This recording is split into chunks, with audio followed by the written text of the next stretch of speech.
So, good day everyone. Um, Welcome to this video.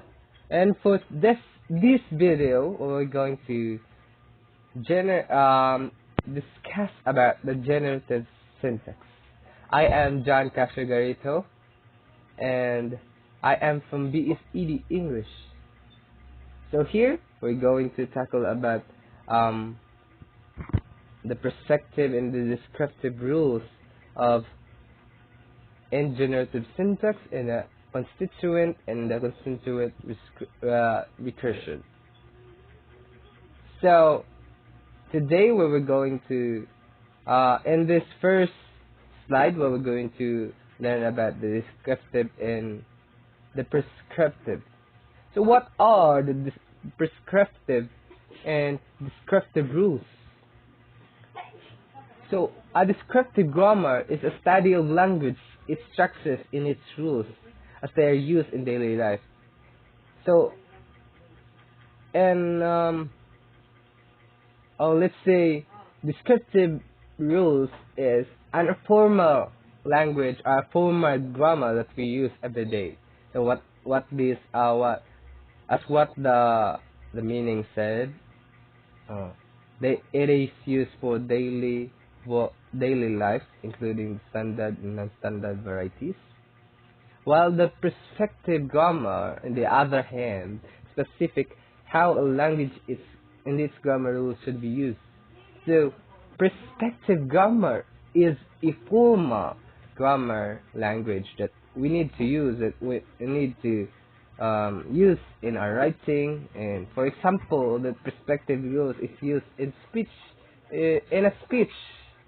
Okay, and so as you can see, look at the difference between the prescriptive and the descriptive grammar rules. So again, descriptive is informal grammar.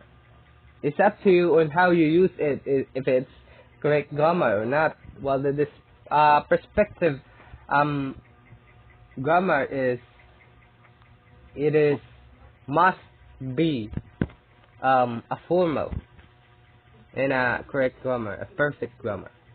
Okay, next our slide is we're going to tackle about the prescriptive grammar.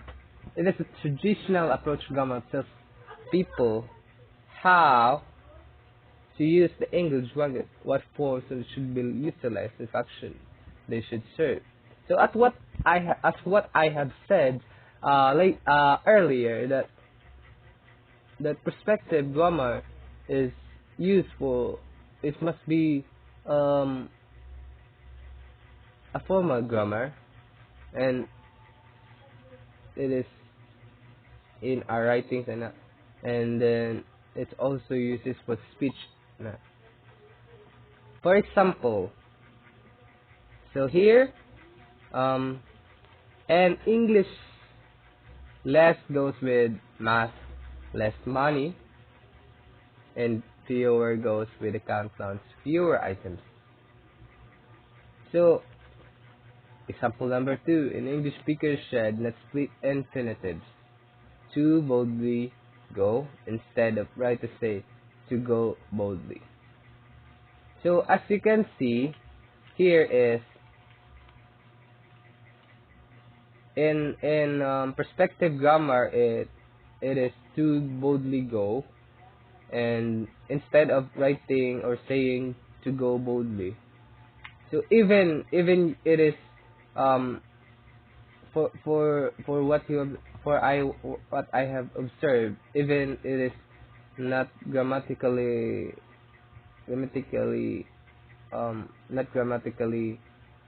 correct in what I have heard, but it is grammatically correct. Okay. In English, speakers should not use passive voice. For example, the meeting was held by university. Instead, write or say the university held the meeting. So, okay. So as you can see here in the first example, that was held the university. The university was in the last of the in the sentence. While the second is the university is in the first in the sentence. So in perspective rules, in perspective grammar, the meeting was held by university. So even if it is not grammatically correct in what you have heard, so in what you have observed, that is grammatically correct in its perspective. So let's go in descriptive grammar. Descriptive grammar is how the native English speakers actually talk and write. And it is no concrete idea of the way it should be structured. It is not saying how it should be used, however, it's focused on the describing in English language that is used, and it's also not saying that there is a right or wrong way to use language. As what I have said also earlier, that it is informal use of a grammar, even if it's wrong or right. As what it is, it's up to you on how you use it. It's up to you on how you speak or how you write, even if it's right, even if it's wrong. That's what descriptive grammar is. For example, okay, English adjective order. The English adjective order is opinion, starts with opinion, the size, the physical quality, the shape, the age, the color, the region, the material, the type, and the purpose. So, for example, this sentence: "This is a beautiful small green American island." So it starts with the physical quality, the shape, the color, and the region. Some native speakers say, "I am younger than him" instead of "I am younger than he." Okay, as what you have see is "I am younger than he" is a correct grammar, but in descriptive is "I am younger than him." As you can see.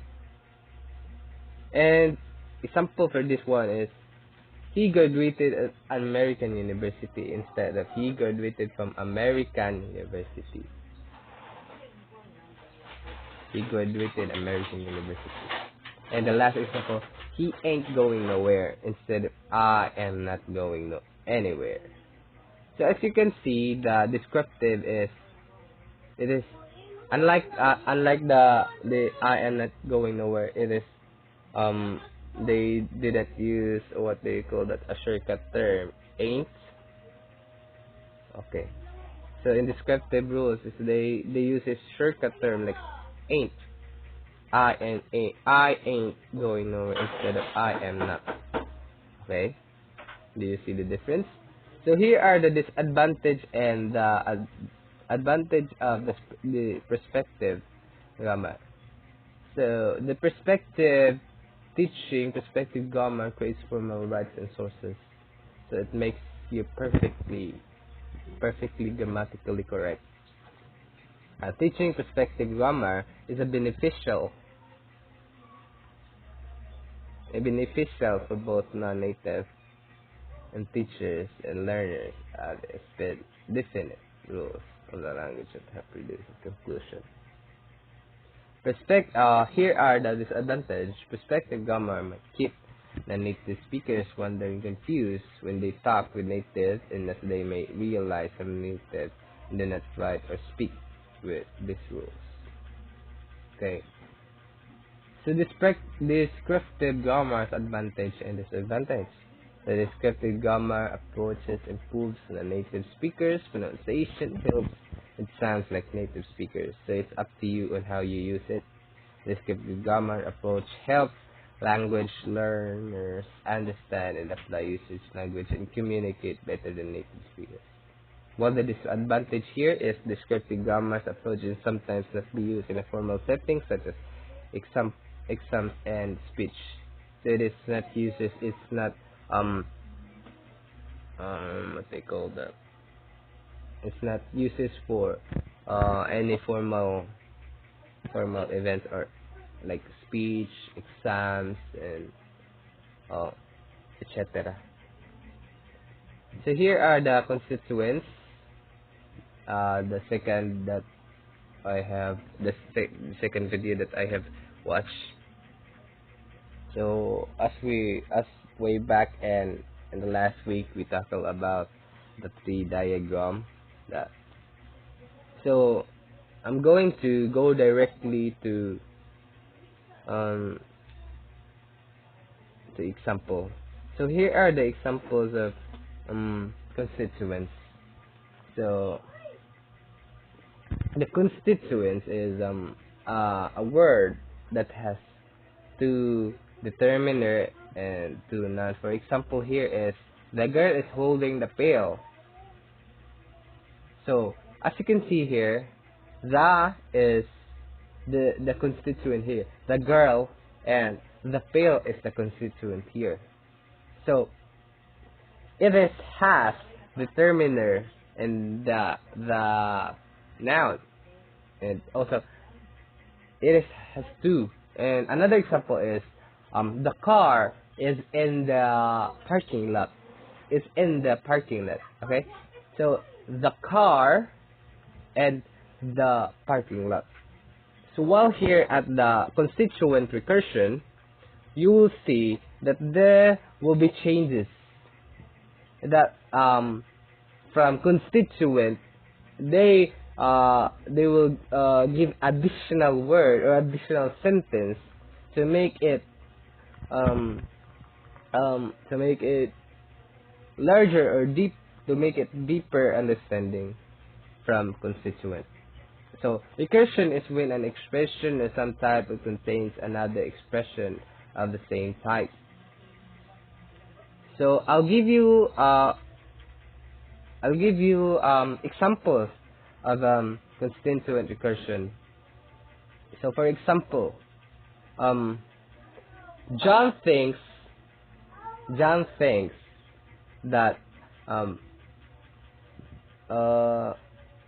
John thinks that Anna take the food or the snacks. John thinks that Anna takes the snacks. And then in constituent recursion is you need to add additional word. For example,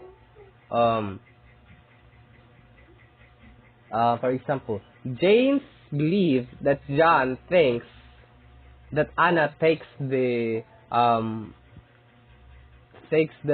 snacks. Okay? Did you understand it? Okay. For another example. Okay. For example, Peter knows that James believes that John thinks that Anna takes the snacks. Okay, what I have learned in constant reaction is a longer version of constituent. Constituent is a continuous sentence that has determiner and a noun. So that's all for what I have learned in the video that I have watched. Okay, and thank you for watching this video. I hope you understand clearly about what I have